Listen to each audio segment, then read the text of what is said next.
Entreprendre sa liberté, c'est un collectif de mécènes qui a décidé de se mettre en commun pour permettre à des associations de répondre à un besoin au sein de l'univers pénitentiaire qui n'était pas ou très peu répondu jusqu'ici. Ce besoin, c'est de faire émerger des réponses pour développer l'entrepreneuriat des personnes placées sous main de justice. L'artisanat, le métier d'auto-entrepreneur, on pense que c'est une super solution pour leur donner une autonomie et une qualification professionnelle pour sortir de la délinquance dans laquelle ils sont.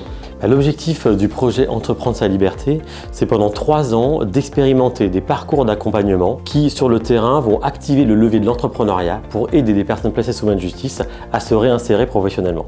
Et surtout, l'idée, c'est d'arriver à créer l'étincelle qui leur permettra de comprendre qu'il y a un autre monde que celui dans lequel ils sont enfermés.